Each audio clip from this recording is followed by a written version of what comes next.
pessoal, sejam bem-vindos novamente. Bom, como vocês puderam ver aí, e tá também pelo título, nesse vídeo aqui nós vamos falar um pouquinho do Nissan Kicks, o Exclusive com pacote PackTech, que traz alguns recursos de tecnologias a mais.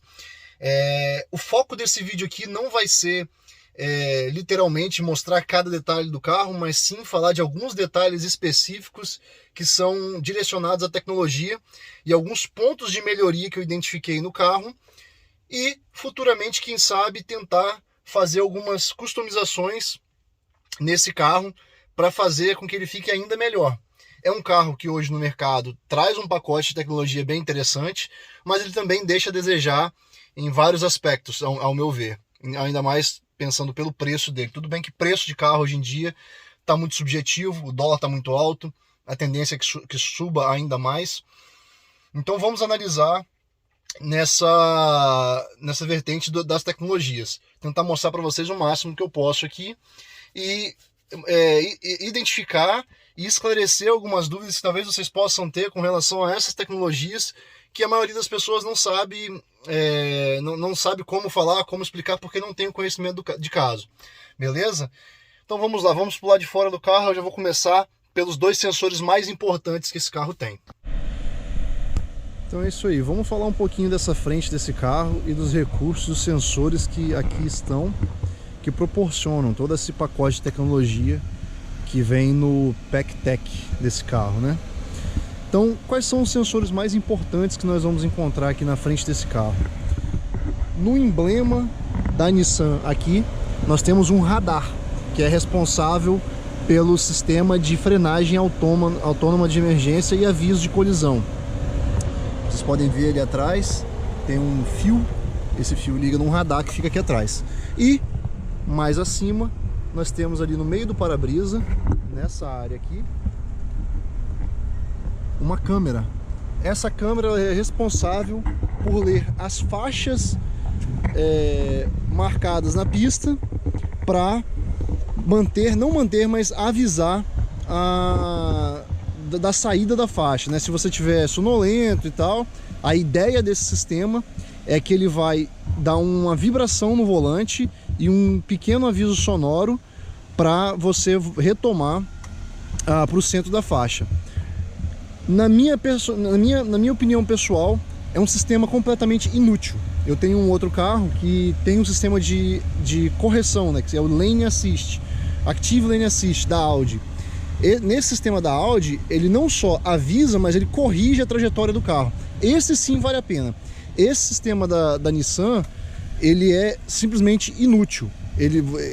O aviso é tão fraco que é imperceptível. Literalmente imperceptível. Então, por mim, isso nem existiria. Agora, a minha crítica maior é: poxa, se você já tem uma direção elétrica no carro, com sensor de ângulo de direção, e você já tem a câmera que faz a leitura, por que a Nissan não habilitou o sistema de correção que existe nesses carros fora do Brasil? E aí vem a segunda crítica.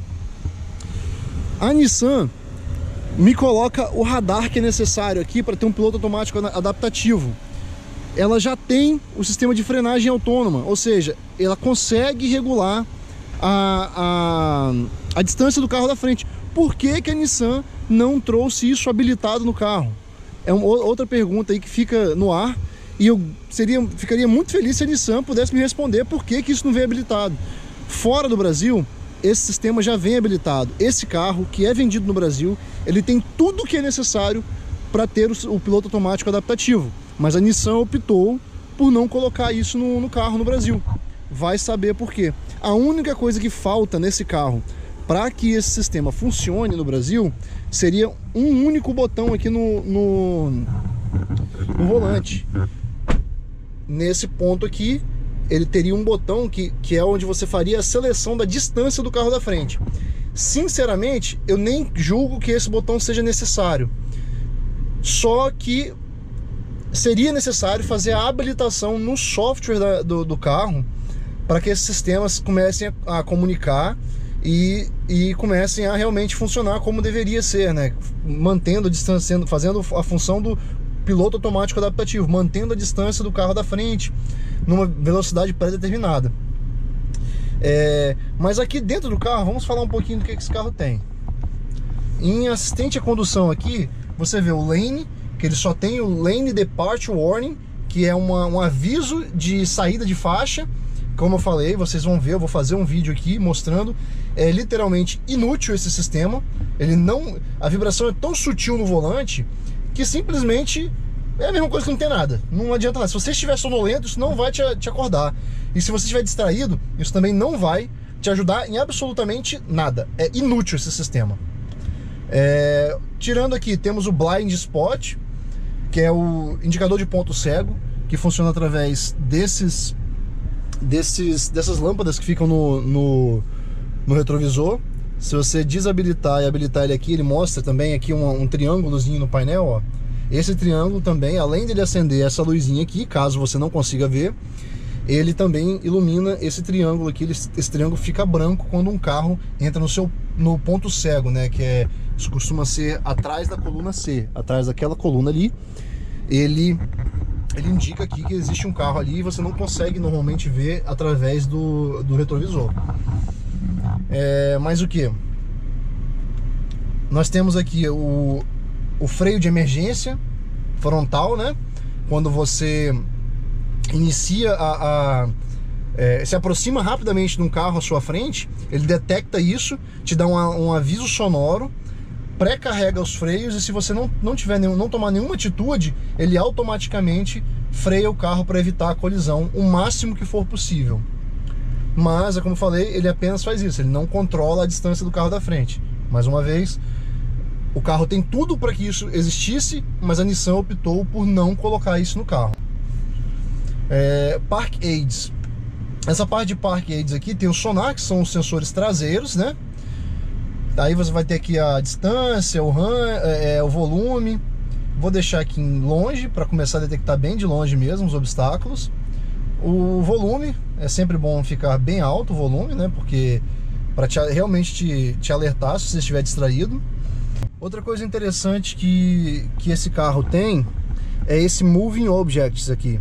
Apesar dele não ter sensores na traseira e nas laterais, aliás, desculpa, na dianteira e nas laterais do carro, qualquer objeto que se mova na visão das câmeras, ele vai dar um bip, e a câmera, onde esse objeto se moveu, a câmera vai ficar amarela.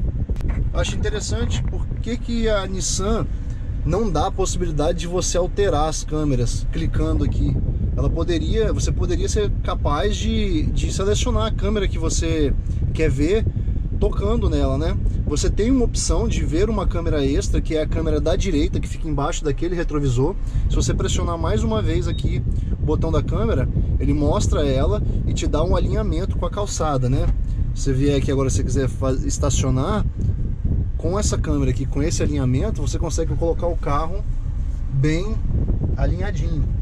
Ó, você usa essa câmera para alinhar com a calçada e o carro fica bem alinhadinho. Aí você pressiona aqui novamente, você tem a visão, opa, desligou, você tem a visão superior e vê que o carro ficou alinhadinho, né? Isso é interessante. Agora, por que ela não te dá a opção de ver as outras câmeras? De repente um detalhe extra que você quer ver e não está conseguindo ver, porque aqui a imagem não é de uma resolução muito alta. Não sei por que a Nissan não fez isso. Entretanto, por exemplo, aqui como eu estou em D, que é para deslocar para frente, ele mostra a câmera frontal. Se eu coloco em R, ele faz a transição automática para a câmera traseira. Isso é legal. Aqui na câmera traseira também, a mesma situação. Se eu pressiono o botão câmera novamente, ele troca para essa câmera da direita aqui, dando essa visão do alinhamento. Mas é a única câmera extra que você consegue controlar. Pressionando mais uma vez, com ele engatado na ré, ele te dá a visão total da câmera traseira e depois volta para a câmera, para a visão com todas as câmeras, né? Em Drive, se você pressionar aqui, pressionando uma vez você consegue ver essa câmera, mas se você pressionar novamente ele desliga. Aí para ver novamente tem que pressionar mais uma vez. É um controle um pouco ruim, eu diria, Poderia ter mais botões aqui de controle desse sistema de câmera, seria bem mais interessante. Até como mesmo a BMW faz, dá uma perspectiva 3D do carro, que você passa o dedo assim e você consegue girar essa simulação 3D do carro e ver de vários ângulos diferentes essa imagem. De qualquer forma, é um recurso bem interessante isso daqui. Bom, Cross Traffic é aquele indicador de tráfego cruzado. São dois sensores que tem atrás do carro. No caso aqui eu acredito que ele usa os próprios sensores de estacionamento. Qualquer carro que se aproxime da traseira do carro, enquanto você está fazendo uma manobra a ré, vamos dizer que você está engatado aqui saindo de uma vaga. À medida que você vai saindo, se algum carro entrar na zona de leitura dos sensores de ré, ele vai dar um alarme de tráfego cruzado e vai acender também, além de acender esses dois triângulos aqui, dependendo do lado que o carro está vindo, ele também vai acender as lâmpadas de retrovisor, que indicam o ponto cego, né? Isso é bem interessante. E ele dá também um alarme sonoro. Bacana isso.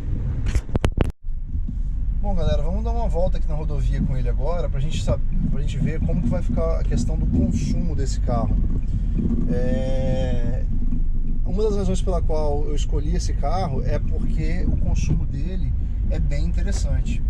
Então o que nós vamos fazer? Eu vou zerar aqui a medição, né, anterior que eu tinha, que é essa daqui, 10.7, que foi basicamente 100% cidade.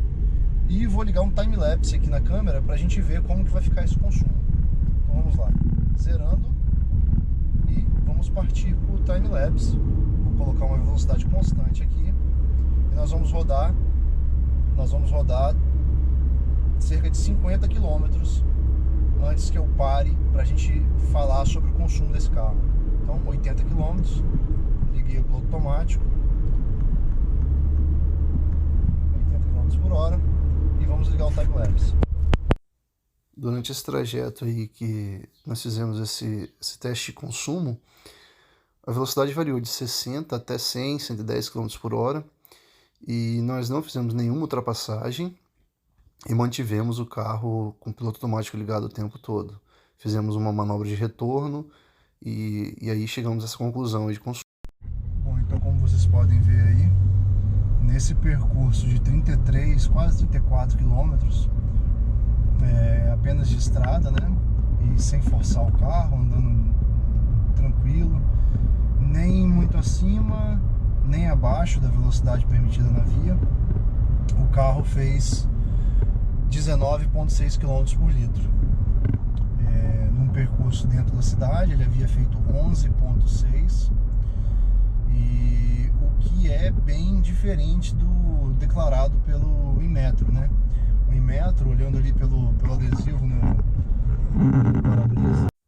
Nesse adesivo aqui vocês conseguem ver que o consumo dito pelo Inmetro é de 11,3 na cidade e 13,6 na estrada. Então, se você respeitar as velocidades das vias, entre 60, 80 e até 100 km por hora, essa é a média que você vai conseguir. Eu diria entre 18 e 20 km por litro. Se você ficar a 60 km por hora, deve fazer mais de 20. E se você ficar a 90, 100 km por hora, deve fazer em torno de 18 km por litro. O que é um consumo bem interessante, visto que é um mini SUV, né? É um carro leve, mas com um tamanho até considerável. Agora eu vou tentar mostrar para vocês o quão inútil essa função de Lane Departure Warning, que é o aviso de saída de faixa. Então eu estou aqui seguindo com o carro e eu vou simular uma saída de faixa aqui para vocês verem como é inútil isso, ó. Ele vibra, mas o olho de gato ali faz mais barulho do que essa vibração. Ó, mais uma vez. Não, sinceramente, isso daqui é completamente inútil.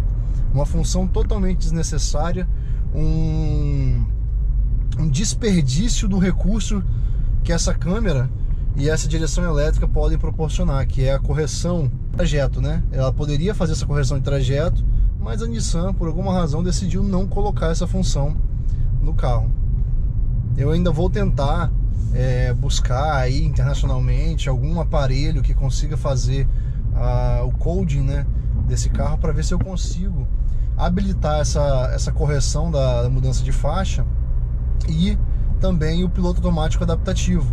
O que, se eu conseguir fazer isso, vai fazer com que esse carro aqui se torne um carro muito mais interessante do que ele é no momento.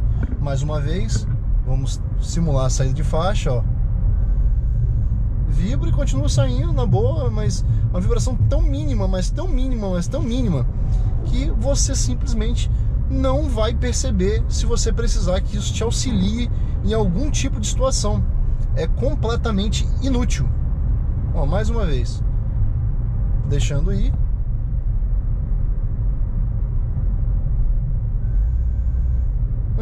Aí, é um aviso assim completamente inútil. Não corrige e dá esse aviso que não adianta nada, absolutamente nada.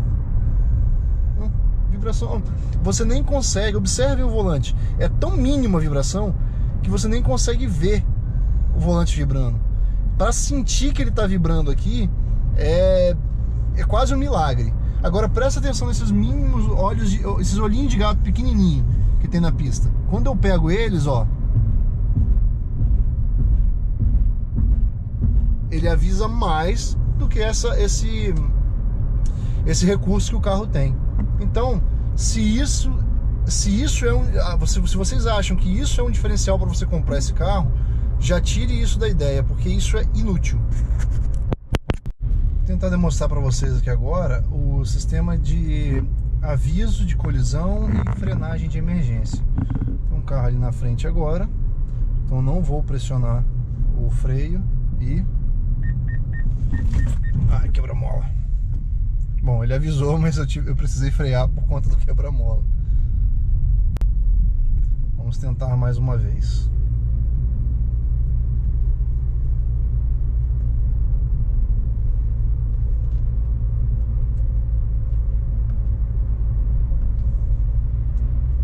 Bom, vamos acelerar um pouquinho mais rápido e tentar chegar naquele carro ali na frente para demonstrar esse sistema de aviso de colisão e frenagem de emergência. 100 km/h.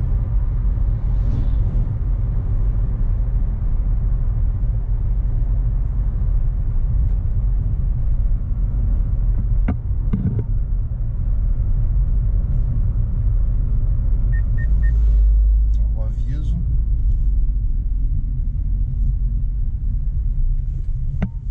Por conta do quebra-mola, eu preferi não deixar.